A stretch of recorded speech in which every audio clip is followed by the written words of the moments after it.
This is Verified, a show that debunks fake news from across Africa. My name is Linda Ngari. And I am Calvin Rock. But first, a little lesson on terms and trends in the world of disinformation. There's 3 terms in regards to fake news. There's misinformation, disinformation, and malinformation.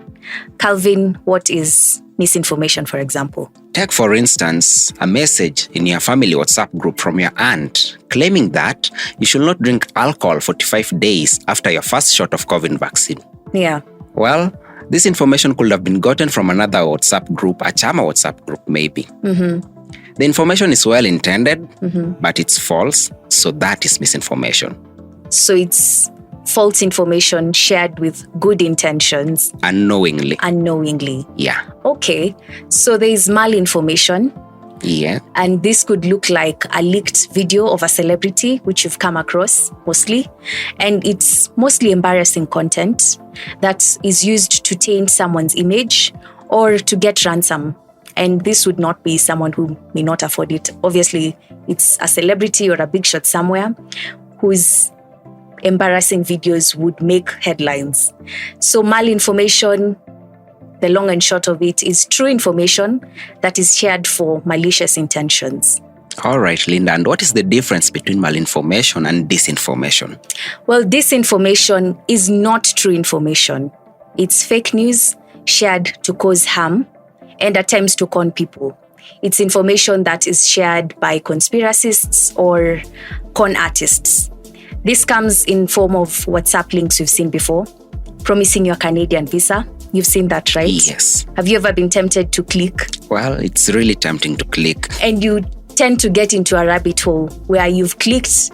Now they promise you a visa, but you have to fill this survey, answer your email, your name, at times what you've studied, which is not really relevant because when you just scroll a little further, you'll see a segment asking you to pay a certain amount so that you can guarantee a spot in Canada. That could be used to con you, and most times is not true because it's not legitimate. No one is actually going to give you a Canadian visa after you've given them the money already. They've gotten what they want, so they'll get away. So that's a form of disinformation.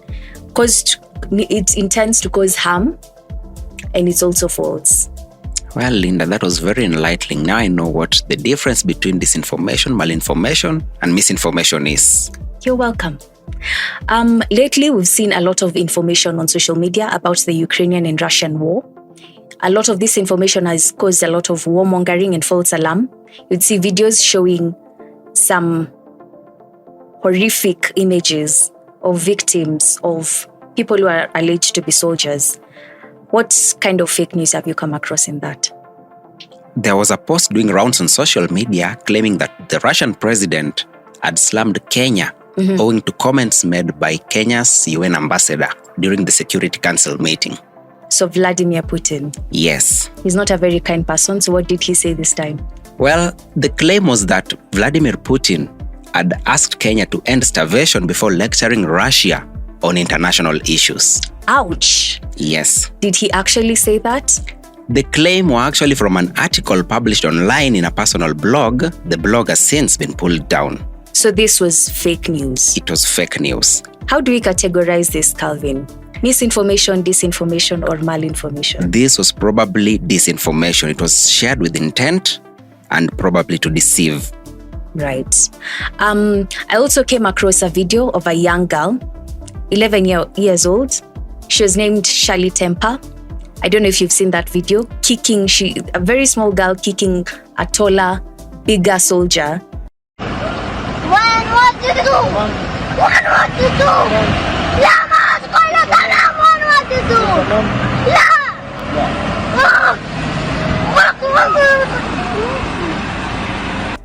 do? She was said to be protecting her territories, and this was still under the hashtag Ukrainian-Russian war. Well, from our research, the video is from 2012. The girl is Ahed Tamimi, a Palestinian girl confronting an Israeli soldier for her brother's injuries.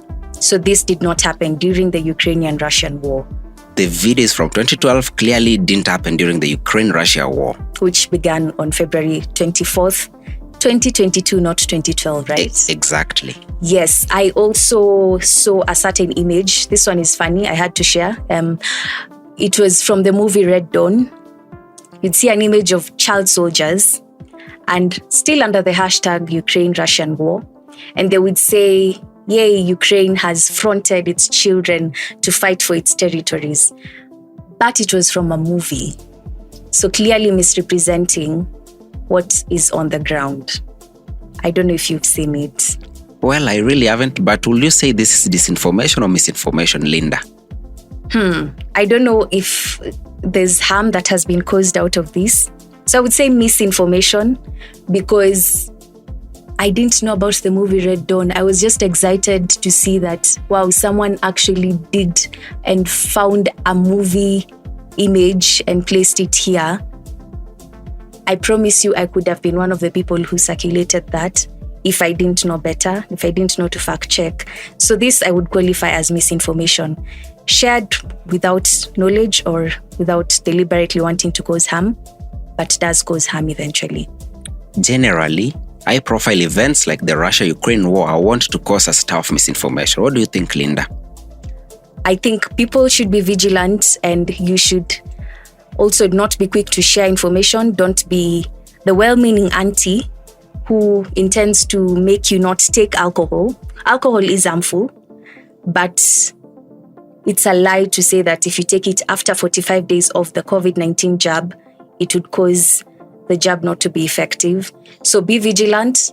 For you to avoid these scams and fake news traps, you can follow our website, pigafirimbi.africauncensored.online, or you can follow us on Twitter. Or our Facebook page. Yes, our handles are at Piga Firimbi. Until next time, my name is Linda Ngari. And I am Calvin Rock.